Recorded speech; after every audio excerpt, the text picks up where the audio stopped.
பிதாவாகிய கடவுளிடமிருந்தும் ஆண்டவராகிய இயேசு கிறிஸ்துவிடமிருந்தும் அனைவருக்கும் கிருபையும் சமாதானம் உண்டாவதாக. கர்த்தர் மகிமை வழங்கல் பண்டிகை பின்வரும் 5ஆம் ஞாயிறு, 5th Sunday after Epiphany.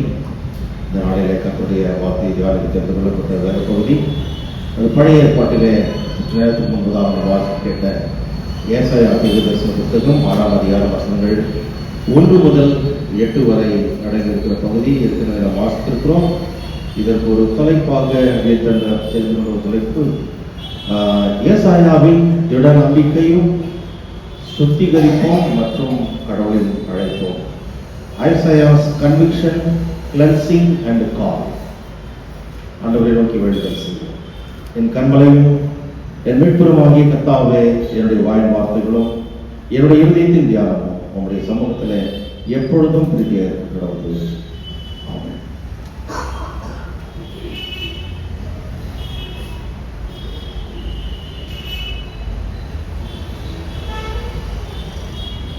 கிறிஸ்துக்குள் பிரியமானவர்களே,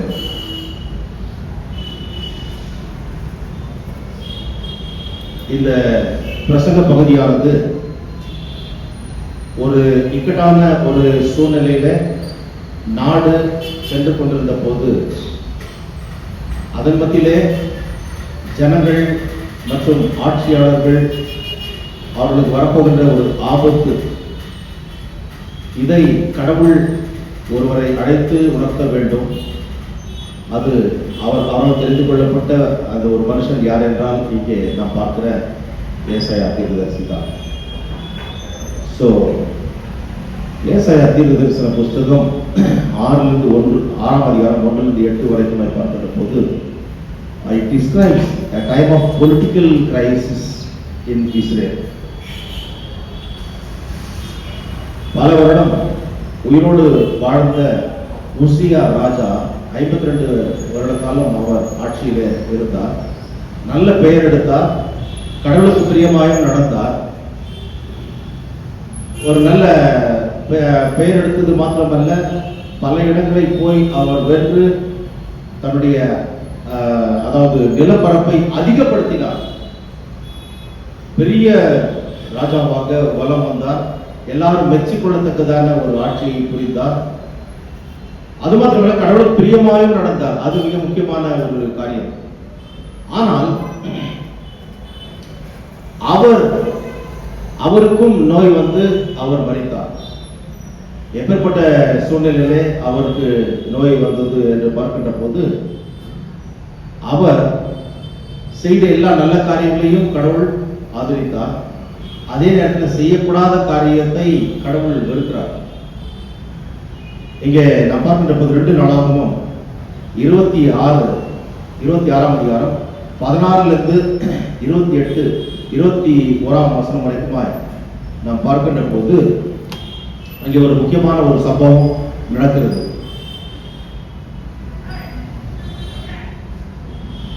அதாவது 2 நாளாகவும் 26ஆம் அதிகாரம் 16 21 வரைக்கும் பார்க்கின்ற போது, இந்த உசியா ராஜா கடவுளுக்கு பிரியமாய் நடந்தவன். கடைசியில அவனுக்கு மனமேட்டிமை வருகிறது. மனமேட்டிமை என்று பார்க்கின்ற போது 16 அவன் பலப்பட்ட போது தனக்கு கேடு உண்டாகும் மட்டும் அவனுடைய மனம் மேட்டிமையாகி கர்வம் படைத்தது இருக்குல்ல. So கர்வம். But when he was strong, he grew proud to his destruction. மனுஷன் கடைசி வரைக்குமா எவ்வளவுதான் உயர்ந்தாலும் அவன் பெருமைப்பட்டுக் கொள்ளக்கூடாது. பெருமை உள்ளவனுக்கு கர்த்தர் எதிர்த்து நிற்கிறார் இருக்கிறது. தாழ்மை உள்ளவனுக்கு கடவுள் கிருபை அளிக்கிறார். தாழ்மை உள்ளவனை அவர் கண்ணோக்கி பார்க்கிறார்.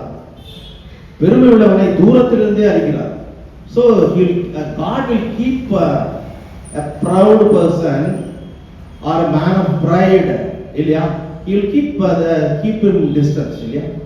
தூரம் வச்சதார். வேண்டாம், நீ அந்த ப்ரௌட்னஸ் தேவையில்லை. கர்த்தருக்கு முன்பதாக நாம் தாழ்மையோடு வர வேண்டும் என்று சொல்லி கடவுள் விரும்புகிறார். ஆனால் உசியா ராஜா அப்படி வராமல் ஆல்ரெடில ஆசாரியர்கள் மாத்திரம் செய்ய வேண்டிய அந்த காரியம், தூபம் காட்டுகின்ற அந்த காரியம், அங்கே வந்து அந்த காரியத்தை நான் செய்கிறேன் என்று சொல்கிறார். திருச்சபைகளில் மனப்பார போக்கில் செய்ய முடியாது. அதே போலதான் கர்த்தருடைய ஆலயத்தில் ஆசாரியன் செய்ய வேண்டிய காரியத்தை ஆசாரியன் செய்துதான் ஆக வேண்டும். அதை ஒரு ராஜாவாக இருந்தாலும் கூட வந்து செய்கின்ற போது கடவுள் ஏற்றுக்கொள்ள மாட்டார். அப்பொழுது அவர் சொல்லுகிறார், இந்த ஆசாரியர் ஆரோனுடைய குமாரர்களாகிய ஆசாரியர்கள் தான் இந்த காரியத்தை செய்ய முடியும், ஆகவே இதை நீங்கள் செய்யாதீர்கள் என்று எச்சரிக்கிறார். ஆனால் இல்லை இல்லை நான் செய்வேன் என்று சொல்லி 17ஆம் வசனம், அவர் 18ஆம் வசனத்துல ராஜாவாகிய உசியாவோடு எதிர்த்து நின்று, உசியாவை கர்த்தருக்கு தூபம் காட்டுகிறது உமக்கு அடுத்ததல்ல, தூபம் காட்டுகிறது பரிசுத்தமாக்கப்பட்ட ஆரோனின் குமாராகிய ஆசாரியருக்கு அடுக்கும், பரிசுத்த ஸ்தலத்தை விட்டு வெளியே போ, மீறுதல் செய்தீர், இது தேவனாய் கர்த்தரால் உமக்கு மேன்மையாக லபியாது என்றார்கள். அப்பொழுது உசியா கோபம் கொண்டான். அவன் தூப கலசத்தை தன் கையிலே பிடித்து ஆசாரியரோட கோபமாய் பேசுகிற போது அவன் சண்டை பண்ண ஆரம்பிச்சான். ஆசிரியர் சொல்லுகிறார், நீ அதை செய்யாத, அது வந்து ஆரோனுடைய குமாரராகிய லேவியர் ஆசிரியர் மட்டும் தான் செய்ய வேண்டியது. ஆனா அவன் ஆசிரியரோட சண்டை போட்டு அவனுக்கு விரோதமாக எழுப்பி கோபமாக இல்லை இல்லை அதை செய்வார் என்று சொல்லி அவன் தூபம் காட்ட ஆரம்பிக்கிறான். நடக்கிற காரியம் என்ன? ஆசிரியருக்கு முன்பாக கர்த்தருடைய ஆலயத்தில் தூபப்படத்தின் முன் நிற்கின்ற அவருடைய நெற்றிலே குஷ்டரோகம் துவங்கிற்று. கர்த்தருக்கு விரோதமாக எழுப்பி செயல்பட முடியாது. அவர் யாராக இருந்தாலும் சரி, ராஜாவாக இருந்தாலும் சரி, சாதாரண மக்களாக இருந்தாலும் சரி, கர்த்தருடைய ஆலயத்துக்கு வருகின்ற போது அந்த பணிவோடு கர்த்தரை தொழுது கொள்ள வர வேண்டும் என்பதற்கு இது ஒரு உதாரணம். அதற்கு முன்பதாக நல்ல பெயர் எடுத்தான். 1 ராஜாக்கள் புத்தகங்கள் எல்லாம் பார்க்கின்ற போது நல்ல பெயர் எடுத்தான். ஆனால் அவங்க மனமேட்டிமை வருகின்ற போது என்ன செய்கிறோம் என்று தெரியாமல் செய்கின்ற காரியங்கள் இன்றைக்கு அதுதான் நம்முடைய வாழ்க்கையில கூட கர்த்தர் பிரியமில்லாத ஒரு காரியமாக இருக்கிறது. பிரியமானவர்களே, செய்த காரியத்திற்கு கொடுத்த தண்டனை என்ன? அவனுடைய நெற்றியிலே குஷ்டரோகம் உண்டானது. அவ்வளவுதான். அதோடு அவன் தனிமைப்படுத்தப்பட்டான். ஆசிரியர்கள் சொன்னார்கள், நீ இப்பொழுது உன்னுடைய சந்ததியோடு சமுதாயத்தோடு நீ வாழ முடியாது. You must and should lead your life in an isolated manner.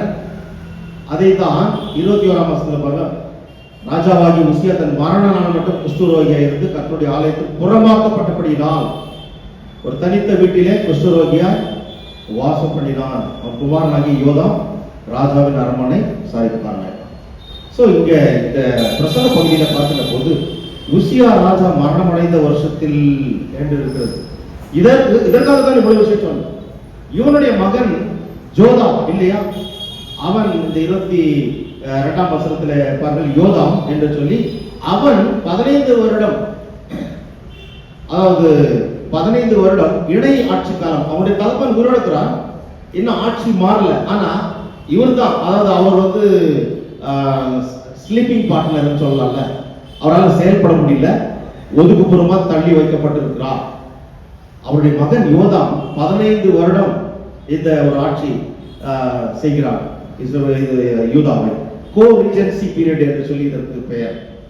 So Jotham he reigned for 16 years, 16 வருடம்.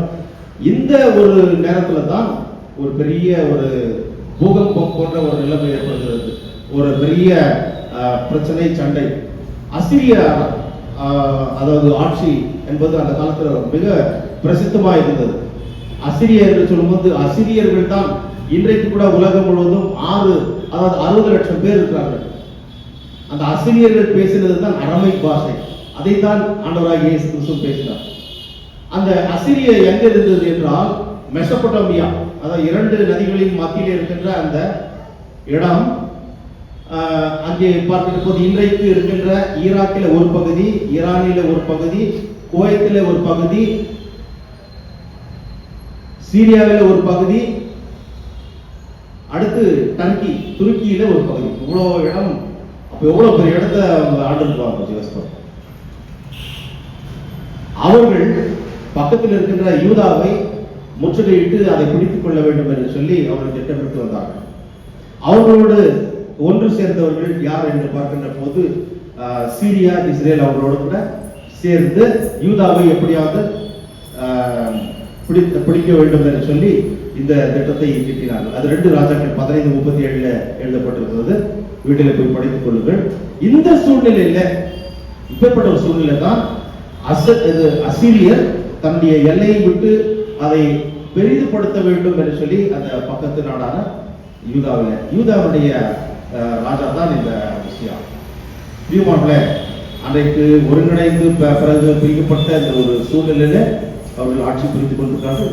அந்த நேரத்தில் யோதாம் இருக்கிறார். யோதாமுக்கு பிறகு ஆகாஸ் வருகிறார். அதை தான் 7ஆம் அதிகாரத்தில் பார்க்கிறோம். இந்த ஏசாயா புத்தகத்துல ஆகாஸை அகற்றி தீர்க்கதரிசி இன்னொரு மனுஷனை ராஜாவாக இருக்கின்ற ஆகாசை அரசாட்சியிலிருந்து அகற்றி அந்த இடத்துல தபீல் என்று சொல்லுகின்ற ஒரு மனுஷனை அங்கே பட்டம் சூட்ட வேண்டும், ராஜாவாக செய்ய வேண்டும் என்று சொல்லி அந்த பேரே ஒரு மாதிரி அதாவது ஒரு விவரம் இல்லாத ஒரு மனுஷன், ஒரு அனுபவம் இல்லாத ஒரு மனுஷன், யாருக்கு சம் ஸ்ட்ரேஞ்சர் தபீல் என்று சொல்லி அவனை உருவாக்க வேண்டும் என்று சொல்லி திட்டமிட்டு வந்து முடிச்சு கை கொள்கிறார்கள்.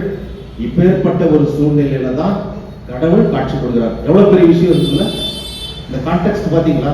பொலிட்டிக்கல் அப்ஹீவல் என்ற ஒரு சிச்சுவேஷன் இல்லையா, ஒரு பயங்கரமான கொந்தளிப்பான ஒரு சூழ்நிலை. அடுத்து என்ன நடக்கும் என்று, ஏன் இப்பேற்பட்ட ஒரு நெருக்கடி அந்த இடத்துக்கு அந்த நாட்டுக்கு கடவுள் கொடுத்தார்? அது கடவுள் கொடுத்தது. அங்க இருக்கின்ற ராஜாவும் கடவுளுக்கு பிரியமாய் இல்லாதபடி வாழ்க்கை நடத்தினார். ராஜா சரி தலை சரியில்லை, வாழ் சரியா இருக்குமா? மக்களும் மனம் போன போக்கிலே போனார்கள். ஊழியக்காரர்களும் அநேகர் அவர்களுக்கு இதமாய் பதமாய் சொல்லுகின்ற வார்த்தைகளை பேசினார்கள். ஆனால் ஏசாயா போன்ற தீர்க்கதரிசிகளோ கர்த்தருக்கு பயந்து அவர் என்ன சொன்னாரோ அதை தைரியமாக பட்டவர்த்தனமாக சொன்னார்கள். அவர் சொன்ன காரியம் நடந்தது. அவர்களை ஏசாயாவை எடுத்து பயன்படுத்த வேண்டும் என்பது கர்த்தருடைய திட்டம். ஆகவே அது பயன்படுத்துவதற்கு முன்பதாக ஒரு காட்சியை கொடுக்கிறார். அதைத்தான் இங்கே பார்க்கிறோம். 1ஆம் வசனத்தில் உசியா ராஜா மரணமடைந்த வருடத்தில் ஆண்டவர் உயரமும் உன்னதமான சிங்காசனத்தின் மேல் வீற்றிருக்கு கண்டே. அவருடைய வஸ்திர தொங்கலால் தேவாலயம் நிறைந்திருந்தது. பிரியமானவர்களே, உயரமும் உன்னதமான ஒரு சிங்காசனத்திலே கடவுள் வீற்றிருக்கிறதை இவர் பார்க்கிறார். அந்த அவருடைய வஸ்திர தொங்கலால் தேவாலயம் நிறைந்திருந்தது. மிக முக்கியமான ஒரு காரியம். 3 விஷயங்கள் மூலமாக இங்கே நாம் பார்க்கிறோம். The conviction of the prophet. கடவுளுக்கு பிரியமில்லாத பட்சத்திலே கடவுள் அடிக்கிறார். அதைத்தான் உசியா ராஜாவின் மரணம் உணர்த்துவதை இங்கே ஏசாயா தீர்க்கதரிசி திட நிச்சயமாய் அறிந்து கடவுளின் அனுக்கிறதற்காக காத்திருக்கும் வேளையிலே இந்த ஒரு காட்சி, கடவுள் காட்சி கொடுக்கின்ற ஒரு காரியத்தை பார்க்கிறோம். நம்முடைய வேதாகமத்திலாம் பார்க்கின்ற போது கடவுள் நமக்கு காட்சி கொடுத்திருக்கிறார். இன்றைக்கு தரிசனம் செய்கிறோம் என்று சொல்லி போய் மைல் கணக்காக மக்கள் போய் நின்று தரிசனம் இல்லையா கடவுளை பார்க்கிறார்கள். ஆனால் கடவுள் நம்மை தேடி வந்தார். அதுதான் வித்தியாசமான ஒரு காரியம். உண்மையில் என்மேல் வைத்திருக்கின்ற அந்த பிரியம். ஆகவே கடவுளை தேடி போய் தரிசிக்கிறோம் என்று சொல்லுகிறவர்களும் மாறி அவரிடத்துல ஒருவர் நேரங்களால் பூமியும் அதன் நிறைவும் உலகம் அதன் குடிகளும் கர்த்தருடையது. நம்ம யாரையுமே இவர்கள் வேண்டாம் என்று சொல்லி ஒதுக்கவே முடியாது. இந்த சிறியரில் ஒருவரும் கெட்டு போவது பரலோகத்தில் என்னுடைய பிதாவின் சித்தம் அல்ல என்று கடவுள் சொன்னார். So here we see Isaiah saw the Lord sitting on a throne. பிரியமானவர்களே, கடவுள் சிம்மாசனத்தில் வீற்றிருக்கிறவராய் இங்கே நாம் பார்க்கிறோம். இது ஒரு சாதாரணமான ஒரு சிங்காசனம் அல்ல. It is not an ordinary throne but a high and exalted throne. உயர்ந்ததும் உன்னதமான உயர்ந்த சிம்மாசனம். This lofty throne emphasizing God's majesty and sovereignty. கடவுளின் மாட்சிமையையும் மற்றும் இறையாண்மையையும் குறிக்கிறது. அவர் எந்த அளவுக்கு உயர்ந்தவர் என்பதை அந்த சிங்காசனம் குறிக்கிறது. பிரியமானவர்களே, ஆண்டவராகிய இயேசு கிறிஸ்து இந்த மலை பிரசங்கத்திலே பேசுகின்ற போது வானம் எனக்கு சிங்காசனம், பூமி எனக்கு பாதப்படி என்று சொல்கிறார். சோ வானம் அவ்வளவு உயர்ந்த இடத்துல அவர் உட்கார்ந்து கொண்டிருக்கிறார். சோ அது that symbolizes his majesty and also the sovereignty of God. Sovereignty என்று பார்க்கின்ற போது அவருக்கு நிகரானவர், அவர் என்ன நினைக்கிறாரோ அதை செய்வார். அவர் செய்கின்ற அந்த இடத்துல அவரை காட்டிலும் வேறு யாரும் வந்து செய்ய முடியாது. இன்றைக்கு நம்முடைய தேசம் கூட it is a sovereign nation. Sovereign nation என்று பார்க்கின்ற போது தேர்ந்தெடுக்கப்பட்ட ஒரு தலைவர், அதாவது president will be the custodian of the constitution. அவர் எந்த காரியத்தையும் சட்டப்பூர்வமாக செய்து அதை ஆணை பிறப்பிக்க அவருக்கு உரிமை உண்டு. வேறு நாட்டு ஆள் வந்து செய்ய முடியாது, அதற்கு உரிமை இல்லை. because our country is a sovereign country. Therefore here also we see our Lord is a sovereign God. அவருக்கு நிகரானவர் இந்த உலகத்தில் யாருமே கிடையாது. அவர் சொல்ல ஆகுமா, கட்டளை நிற்கும். அப்பேற்பட்ட தெய்வம் பிரியமானவர்களே, சிங்காசனத்திலே அவர் இருப்பதை அவர் பார்க்கிறார். இங்கே நான் பார்க்கணும், வேற யாராவது சிங்காசனத்தை பார்த்தவர்கள் உண்டா? சிங்காசனத்தை தரிசித்தவர்கள் உண்டா என்று பார்க்கும்போது not only Isaiah saw God's throne but also many others saw God's throne. யார் என்று பார்க்கின்ற போது பிரியமானவர்களே, பழைய ஏற்பாட்டில் 1 ராஜாக்கள் 22:19 பார்க்கின்ற போது ப்ராஃபெட் மிகாயா அவர் கர்த்தருடைய அந்த சிங்காசனத்தை அவர் பார்க்கிறார். ஒன்று. இரண்டாவது, யோபு புஸ்தகம் 26ஆம் அதிகாரம் 9ஆம் வசனத்தில் பார்க்கின்ற போது யோபு அந்த சிங்காசனத்தை பார்க்கிறார். இதெல்லாம் நீங்க குறிச்சு வச்சீங்க, இல்லைன்னா நீங்க later on you can go and verify your Bible. மூன்றாவதாக தாவீது கர்த்தர் சிங்காசனத்தின் மேல் உட்கார்ந்திருப்பதை அவர் பார்த்தார். சங்கீதம் 9ஆம் அதிகாரம் 4ஆம் வசனம் 7ஆம் வசனம், அதே போல 11ஆம் அதிகாரம் 4ஆம் வசனத்துல. அது மாத்திரமல்ல, கோராகின் புத்திரர் என்று the sons of Korah என்று சங்கீதத்தில் பார்க்கிறோம். அவர்களும் சங்கீதத்தை எழுதினவர்கள். அவர்களும் சங்கீதம் 45:6 47 9-8 பார்க்கிறார்கள். அதே போல எரேமியா பார்க்கிறார் இந்த சிங்காசனத்திலே உட்கார்ந்து இருக்கிற கடவுளை. புலம்பல் புஸ்தகம் 5ஆம் அதிகாரம் 19ஆம் வசனத்திலே பார்க்கிறோம். எசேக்கியேல் பார்க்கிறார். பாருங்க எவ்வளவு பேர் பார்த்திருக்கிறாங்க. எசேக்கியேல் புஸ்தகத்துல பார்க்கின்ற போது எசேக்கியேல் 1:26 10ஆம் அதிகாரம் 11ஆம் வசனத்துல. டேனியல் பார்த்திருக்கிறார். Daniel chapter 7:9. பழைய ஏற்பாட்டில் இருக்கிறவர்கள் மாத்திரமல்ல, புதிய ஏற்பாட்டில் இருக்கின்ற பார்க்கின்ற போது அப்போஸ்தலனாகிய யோவான் அவர் கர்த்தர் சிங்காசனத்தில் உட்கார்ந்திருக்கிறதை வெளிப்படுத்தின விசேஷம் 4ஆம் அதிகாரம் 1-11 வரைக்கும் பார்க்கிற போது அவர் பார்க்கிறார். அது மாத்திரமல்ல, வெளிப்படுத்தின விசேஷமே சிங்காசனம் சிங்காசனம் சிங்காசனத்தில் வீற்றிருக்கிற கடவுள் என்று ஒலித்துக் கொண்டே இருக்கின்ற ஒரு இடம் 35 முறை வருகிறது. வெளிப்படுத்தின விசேஷத்துல 35 முறை வருகிறது சிங்காசனத்திலே வீற்றிருக்கிற கடவுள். ஆகவே சிங்காசனம் என்று பார்க்கின்ற போது பிதாவாகிய கடவுளை குறிக்கின்ற ஒரு காரியமாக இருக்கிறது. அவர் தான் நம்மை படைத்தார். He has created everything. இல்லையா? முதலாம் வசனத்தில் ஆதியாகமத்தில் பார்க்கிறோம், in the beginning God created the heavens and the earth and all in them. அதுல எல்லாம் என்று பார்க்கும்போது நீயும் நாமும் எல்லாம் அவராலே உண்டானது. அப்படிப்பட்ட பிதாவாகிய கடவுள் இங்கே வீற்றிருக்கிறதை பார்க்கிறோம். அடுத்தது, வஸ்திர தொங்கலால் தேவாலயம் நிறைந்திருந்தது. The train of his robe என்று பார்க்கின்ற போது அங்கே அது குமாரனாகிய கடவுளை வெளிப்படுத்துகின்ற ஒரு காரியமாக இருக்கிறது. பாருங்க, அவருடைய வஸ்திர தொங்கலால் தேவாலயம் நிறைந்திருந்தது. 2ஆம் வசனம், சேராபீன்கள் ஆகிய இருந்து கொண்டு கடவுளை, அது பரிசுத்த கடவுளை, அந்த சேராபீன்களுக்கு 6 சட்டைகள் இருக்கிறது இல்லையா? 2 சட்டைகளால் தன்னுடைய முகத்தை மூடிக்கொண்டு, 2 சட்டைகளால் தன்னுடைய கால்களை மூடிக்கொண்டு, 2 சட்டைகளால் பறந்து சேனைகளின் கர்த்தர் பரிசுத்தர் பரிசுத்தர் பரிசுத்தர் என்று ஓயாமல் சொல்லிக் கொண்டு இருக்கின்றனர். எங்கே?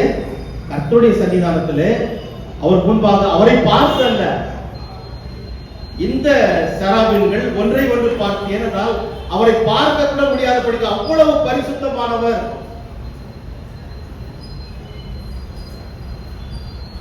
He is holy of the holy.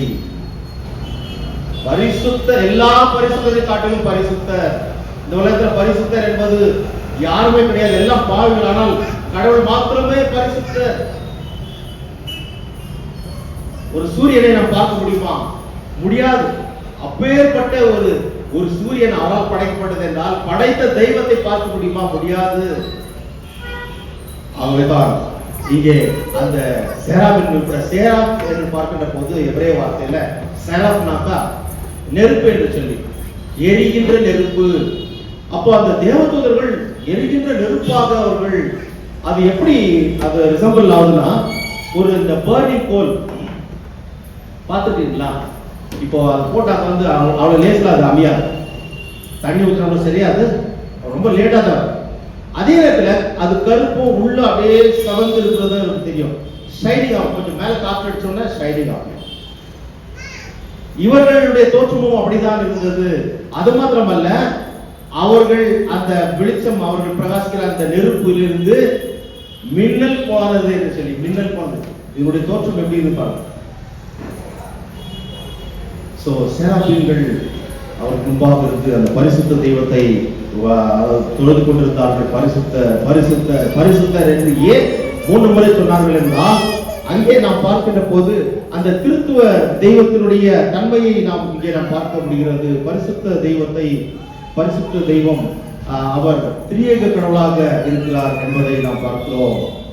அவர் மூவரில் ஒருவர், 3 person in one essence of Godhead, இல்லையா? அந்த ட்ரினிட்டி திருத்துவத்தை நாம் இங்கே பார்க்கிறோம். பரிசுத்தர் பரிசுத்தர் பரிசுத்தர்.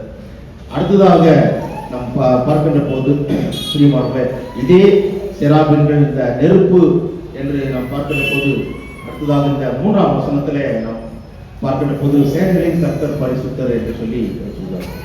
அவர் சொல்லுகின்ற போது, அவர்கள் சொல்லுகின்ற அந்த சத்தம், அந்த அந்த ஆலயமே கிடுகிடு கிடுகிடு அதிர்ந்து, வாசல் அந்த இது என்ட்ரன்ஸ், அந்த கேட் போஸ்ட், அந்த நிலைக்காலெல்லாம் ஆளுது. அப்படி பயந்து பார்க்கிறாரு. ஏசாயா பயபக்தியோட பார்க்கிறாரு. என்ன நடக்குது? இவ்வளவு பயங்கரமா இருக்கு. கர்த்தரை துதிக்கின்ற துதியின் சத்தம், அந்த பரிசுத்த தெய்வத்தை ஆராதிக்கின்ற அந்த காரியம் அப்படியே கலங்கி போய் அவர் நிற்கிறார். அப்பொழுது அந்த காரியம், அந்த சத்தமாய் வாசல்களின் நிலைகள் அசைந்து போகிறதுக்கான ஒரு ஆரவார சத்தம், அந்த foundations of the threshold shook at the voice of them, and the house was filled with smoke என்று சொல்லி, ஆலயம் முழுவதும் புகையினால் நிரம்பி இருந்தது. புகை என்று பார்க்கிற போது பரிசுத்த ஆவியாகிய கடவுள். It symbolizes the presence of the Holy Spirit. Holy Spirit. இதே காரியத்தை தான் 6ஆம் வசனத்துல சேராபின்களில் ஒருவன் பலிபீடத்திலிருந்து ஒரு தழலை, ஒரு குரட்டால் ஒரு நெருப்பு தழலை எடுத்தார். அதுவும் பரிசுத்த ஆவியை குறிப்பது. சோ பிதா, குமாரன், பரிசுத்த ஆவியை இங்கே நாம் பார்க்கிறோம். We see the triune God in this particular incident. பிரியமானவர்களே, அப்பொழுது கடவுள் அவனுக்கு உணர்த்துகிறார். அவன் ஒரு பாவி என்பதை அவன் உணர்ந்தான். ஐயோ, நான் அதமானேன், அசுத்த உதடுள்ள மனுஷன், அசுத்த உதடுள்ள மனுஷன் என்று தன்னை முதலாவதாக கொண்டு வருகிறான். நான் சரியில்லை, அசுத்த உதடுகள் உள்ள ஜனங்களின் நடுவில் வாசமா இருக்கிறான். அடுத்துதான் மத்தவங்க சொல்றான். ஃபர்ஸ்ட் நான் சரியில்லை. I'm not worthy, Lord. I'm not worthy to see your majesty and your sovereignty என்று தன்னை ஒப்புக் கொடுக்கிறதை தன்னை தாழ்த்துகின்ற ஒரு காரியத்தை பார்க்கிறோம். ஏனென்றால் கடவுளுக்கு, கடவுளை சந்நிதிக்கு முன்பாக பெருமையோடு வந்து குஷ்டரோகத்தினாலே அழிந்து போன உசியாவுடைய ஞாபகம் வருகிறது. ஆகவே நான் ஒரு பெரிய தீர்க்கதரிசியா இருந்தாலும் என்னை தாழ்த்தி நான் பாவி என்று சொல்லி வருகிறார். நாமும் கூட அப்படிதான் வர வேண்டும். கடவுளுக்கு முன்பாக நாம் ஒன்றும் கிடையாது. ஆனால் கடவுள் நம்மை அவருடைய பிள்ளைகள் என்ற ஒரு அந்தஸ்தை கொடுத்திருக்கிறார் ஞானஸ்நானத்தின் மூலமாக. ஆனால் கூட அவர் நினைக்கிறப்ப அப்படியெல்லாம் நம்மால் செய்ய முடியவில்லை. மனுஷீகம், பாவத்தினுடைய அந்த தன்மை, அந்த வேர் இன்னும் இருக்கின்றபடியினாலே நாம் கர்த்தருக்கு விரோதமாக செய்கிறோம். ஆனால் கூட அவரை தேடி வருகின்ற போது நம்மை தள்ளி விடாமல் ஏற்றுக்கொள்கிற தெய்வமாக இருக்கிறார். பிரியமானவர்களே, Isaiah recognizes his own unclean lips and sinfulness, acknowledging his unworthiness unworthiness to stand before such a holy God. அவருடைய சன்னிதானத்துக்கு முன்பாக, இந்த பரிசுத்த சன்னிதானத்துக்கு முன்பாக நிற்க தகுதி இல்லாதவன், பாவி, அசுத்த உதடு உள்ளவன் என்று சொல்லி அதை ஒப்புக்கொள்கிறார். எந்த ஒரு காரியத்துக்குமே கடவுள் அவர் அழைக்கின்ற போது காட்சி கொடுக்கிறவர். மோசையும் கூட அவர் அந்த பெரிய விடுதலையின் காரியத்திற்காக எகிப்துக்கு அனுப்புவதற்கு முன்பதாக காட்சி கொடுக்கிறார். அந்த எரிகின்ற நெருப்பு இல்லையா, அந்த செடி எரித்து கொண்டிருக்கிறது, ஆனால் அது சாம்பலாகவில்லை. அங்கே காட்சி கொடுத்தது பரிசுத்த பூமி என்று சொல்கிறார். அவருடைய பாதரட்சை கழற்றி விட்டு வா. ஆகவே அவரிடத்துல போகிற போது அந்த காரியத்தை ஒப்படைக்கிறார். ஆண்டவராய் இயேசு கிறிஸ்து கூட இந்த மாபெரும் பொறுப்பை அவர் உயிர் தெழுந்த பிறகு பரத்துக்கு எடுத்துக் கொள்ளப்படுவதற்கு முன்பதாக எல்லா சீஷர்களையும் வரவழைத்து அவர் சொல்லுகின்ற அந்த காரியம் மத்திய சுவிசேஷம் 28ஆம் அதிகாரத்துல கடைசியில இருக்கின்ற பகுதி, எல்லா சீஷரையும் அழைத்து வானத்திலும் பூமியிலும் சகல அதிகாரமும் எனக்கு கொடுக்கப்பட்டது. ஆகையால் நீங்கள் புறப்பட்டு போய் சகல ஜாதிகளையும் சீஷராக்கி பிதா குமாரன் பரிசுத்த ஆவியினால் அவருடைய ஞானஸ்நானம் கொடுத்து நான் உங்களுக்கு கட்டளையிட்ட யாவையும் அவர் கைக்கொள்ளும்படி அவர்களுக்கு உபதேசியுங்கள். இதோ முடிவு பெறுது, நான் சகல நாட்களில் உங்களோடு கூட இருக்கிறேன். அவருடைய ஊழியத்தை செய்கிறவர்களோடு கூட அவர் எப்பொழுதுமே இருப்பார். நீயும் நானும் கூட இந்த உலகத்துல பக்த கொடியாய் வாழ்ந்து வெந்ததை தின்று வெறுமனே வாழ்ந்து விதி வந்தால் சாவிற்கு செல்ல அல்ல, அவரை பின்பற்றி அவருக்கு சாட்சி பகர ஏசாயா மாத்திரமல்ல, சீஷர்கள் மாத்திரமல்ல, அப்போஸ்தலர்கள் மாத்திரமல்ல, நீயும் நானும் கூட அப்படித்தான் அழைக்கப்பட்டிருக்கிறோம். நம்முடைய தேசம் சந்திக்கப்பட வேண்டும் என்றால், சுவிசேஷம் அறிவிக்கப்பட வேண்டும் என்றால், இன்றைக்கு அடக்குமுறைகள் இருக்கிறது, எதிர்ப்புகள், கடுமையான எதிர்ப்புகள், அதன் மத்தியிலும் கடந்து செல்ல வேண்டும். நம்மை ஆயத்தப்படுத்துகிறவர், நம்மை பாதுகாக்கிறவர் கடவுள். இந்த ஊழியத்திற்கென்று இவன் பாவி என்று உணர்ந்த போது அதை ஏற்றுக்கொண்டு அவனை பரிசுத்தப்படுத்துகின்ற கடவுளாக நாம் பார்க்கிறோம். பிரியமானவர்களே, இரண்டாவது பார்க்கிறோம், கிளென்சிங் ஆஃப் தி ப்ராஃபட். எப்பொழுது தான் அசுத்த உதடு உள்ளவர் என்று சொன்ன மாத்திரத்தில் சேராபின்களில் 6ஆம் வசனத்தை பாருங்க. சேராபின்களில் ஒரு பலிப்படுத்தினது தன் கையிலே பிடித்தது சொல்லிட்டால் ஒரு நெருப்பு தடவை எடுத்து இடத்தில் பார்த்து வந்து அதனால் என் வாயை தொட்டு, இதோ இது உன் உதடுகளை தொட்டதினால் உன் அக்கிரமம் நீங்கி உன் பாவம் நிவர்த்தியாருக்கு. சோ இந்த நெருப்பு என்று பார்க்கின்ற போது சுத்திகரிக்கிற ஒரு காரியம்.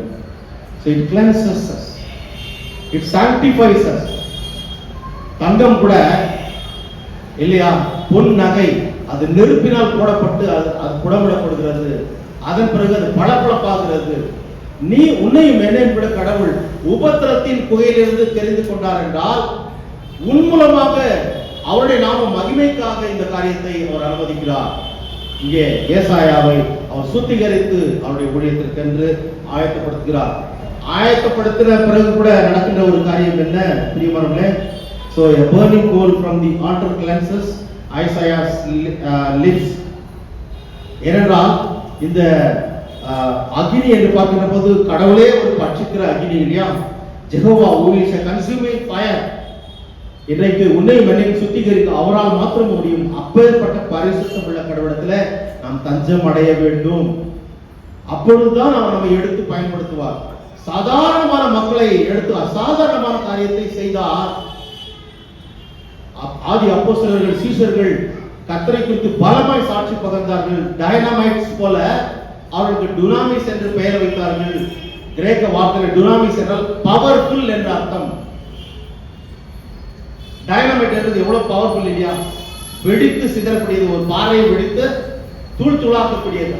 அப்படி அவர்கள் வெடித்து சிதறினார்கள் என்றால் தைரியமாக தம்முடைய ஜீவன் போனாலும் பரவாயில்லை, என்னுடைய ஜீவனை மீட்டுக் கொண்டவர், என்னுடைய உயிரின் ஜீவன் கடவுள், அவரை உலகெங்கும் அறிவிக்க வேண்டும் என்று தைரியமாக போனார்கள், அறிவித்தார்கள். அநேக இரத்த சாட்சியாளர்கள் இன்றைக்கு கடவுள் உன்னையும் என்னையும் கூட இந்த மாறாத தேவனுடைய ஊழியத்தை செய்யும்படியாக அழைக்கிறார்.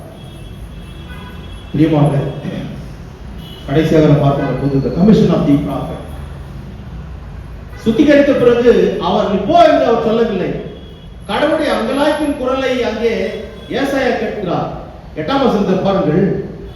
பின்பு யாரை நான் அனுப்புவேன், யார் நமது காரியமாய் போவான்? யாரை நான் அனுப்புவேன், யார் நமது காரியமாய் போவான்? அங்கே கூட நாம் அந்த திருத்துவ கடவுளை பார்க்கிறோம். யாரை நான் அனுப்புவேன், யார் நமது காரியமாய் போவான் என்ற ஒரு காரியத்துல நான் நமது இல்லையா? And I heard the voice of the Lord saying, whom shall I send and who will go for us? அதற்கு உடனடியாக ஏசாயாவுடைய பதில், ஆண்டவரே இதோ அடியேன் இருக்கிறேன், என்னை அனுப்பும் என்றேன். I said, here am I, send me. நான் தயாராக இருக்கிறேன் ஆண்டவரே. I am at your service, I am at your disposal. நீர் என்ன நினைக்கிறோம் அது என்னுடைய வாழ்க்கையில் நடக்கட்டும். இந்த உலகத்தில் ஊழியத்துக்கு வந்த பிறகு உண்மையாய் உத்தமமாய் ஊழியம் செய்ய வேண்டும் என்று கடவுள் எதிர்பார்க்கிறார். அநேக சூழ்நிலைகளில் அநேகர் அதை செய்யாத படித்து பல்வேறு காரியங்கள் அலைக்கழிக்கிறது, அவளை ஆக்கிரமித்துக் கொள்ளுகிறது. பதவிகள், பணங்கள், உலக பிரகாரமான பல காரியங்கள். ஆனா பிரியமானவர்களே, எல்லாவற்றுக்கும் ஒரு கணக்கு கொடுக்க வேண்டியிருக்கிறது.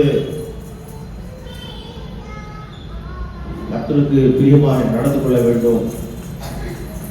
அவங்க கமிஷன் ஆஃப் ப்ராஃபெட் என்று பார்க்கின்ற போது அங்கே கடவுள் God calls and Isaiah responds. கடவுள் அழைக்கிறார். உடனடியாக ஏசாயா இதோ இருக்கிறேன், என்னை அனுப்பும் என்று தன்னை தாழ்த்தி ஒப்புகிறார். ஒரு அழகான ஒரு காரியம். இன்னைக்கு வாசி கேட்ட சுவிசேஷ பகுதியில் கூட பார்க்கிறோம். அங்கே கனசரத்து கடற்கரையில எல்லாம் அந்த படகுகள் இருக்கிறது. அதுல ஒரு படகுல போய் கடலில் உட்கார்ந்து கொண்டு அங்க வந்து திரளான ஜனங்களுக்கு வசனத்தை கேட்க வந்திருக்கிறார்கள். கர்த்தருடைய வார்த்தை கேட்க அவளுக்கு போதித்த பிறகு சீசர்களை அழைத்துக் கொண்டு மறுபடியும் கடலுக்கு நடுக்கடலுக்கு சொல்லுங்க. அங்கே அவர் சொல்லுகிறார், சரி நீங்கள் வலையை போடுங்கள் என்று. அப்பொழுது பேதுரு சொல்கிறான், ஐயரே ராம் முழுவதும் நான் பிரயாசப்பட்டு வலைகளை போட்டோம், ஒன்றும் சிக்கவில்லை. ஆனாலும் உங்களுடைய வார்த்தையின்படி நாங்கள் வலைகளை போடுகிறோம். உங்களுடைய வார்த்தை எதுவோ அது எங்களுக்கு நடக்கட்டும் சாமி. Let your will be done in my life என்று தன்னை ஒப்பு கொடுத்த பேதுருவை பார்க்கிறோம். நடந்தது என்ன? வலை கிழியத்தக்கதாக மீன்களை பிடித்தார்கள். ராம் முழுதும் பிரயாசப்பட்டு ஒன்றும் பிடிக்க முடியவில்லை. ஆனால் கர்த்தருடைய வார்த்தை கேட்டு சென்றார்கள். வலை கிழியத்தக்கதான மீன்களை பிடித்தார்கள். பிரியமானவர்களே, அப்பொழுது அவர் உணர்ந்து சொல்லுகின்ற ஒரு காரியத்தை நாம் பார்க்கிறோம். லூக்கா எழுதின சுவிசேஷம் 5ஆம் அதிகாரம் 1-11 வரைக்கும் நாம் பார்க்கின்ற போது அங்கே சொல்லுகின்ற அந்த 8ஆம் வசனம், சீமோன் பேதுரு அதை கண்டு இயேசு பாதத்தில் விழுந்து, ஆண்டவரே நான் பாவியான மனுஷன், என்னை விட்டு நீர் போக வேண்டும், நான் பாவியான மனுஷன். அங்கே கூட ஏசாயா நான் அசுத்த உதடுகள் என்று சொல்லி தன்னை ஒப்பு கொடுத்தார். இவன் எப்பொழுது தன்னை பாவி என்று உணர்ந்து நீர் என்னை விட்டு போக வேண்டும் என்று சொன்னது, இல்லப்பா உன்னைத்தான் நான் தேடினேன், you are my chosen servant. ஆண்டவர் சொல்லுகிறார், இன்று முதல் நீ மீன்களை பிடிப்பவன் அல்ல, மனுஷர்களை பிடிப்பவன் ஆக்குவேன் என்று சொல்லி அனுப்புகிறார். That is the commissioning of God's work. That is the call and commissioning of God's life. அழைப்பு மாத்திரமல்ல, அதை ஒப்பு கொடுக்கின்ற ஒரு காரியம். ஏனென்றால் அவன் அதற்கு பாத்திரனா இருந்தான். அதன் பிறகு என்ன? அந்த கடைசி வசனத்தில் பார்க்கிறோம், போய் படகெல்லாம் வெக்க வச்ச பிறகு எல்லாரும் தங்களுடைய படங்களை விட்டு அவரை பின் சென்றார்கள். எல்லாவற்றையும் விட்டு அவருக்கு பின் சென்றார்கள். நீயும் நானும் கூட நினைத்திருக்கின்ற இந்த உலகம், அதுல நாம் நினைத்திருக்கின்ற பிரதானமான காரியங்கள் அது நம்மோடு கூட வராது. நீயும் நானும் இந்த ஊழியத்தை செய்கின்ற போது வருகின்ற ஆத்துமாக்கள் நிமித்தமாக பரலோகத்தில் பெரிய சந்தோஷம். அதை செய்ய நீயும் நானும் அழைக்கப்படுகிறோம். ஏனென்றால் திருச்சபையுடைய பிரதான கடமை சுவிசேஷம் அறிவிப்பது. ஜாக்கப் லியண்டர்சன் அந்த சொல்வார், அந்த காரியத்தை சொல்லும்போது ஆமா, the foremost important duty of the church is preaching and healing. அந்த காரியத்தை கடவுள் செய்தார். அவருடைய பிள்ளைகளாகிய நாமும் செய்ய இந்த உலகத்தில் அவர் கேட்ட சாட்சிகளாக ஜீவிக்க கடவுள் அனுக்கிரகம் செய்வாராக. அவன் எல்லாத்தையும் தெய்வீக சபாக நம்ம இறுதிகளையும் சிந்தனை கிறிஸ்தியஸ்களாக நம்மை பலப்படுத்தினார். சோதரர்களுக்கு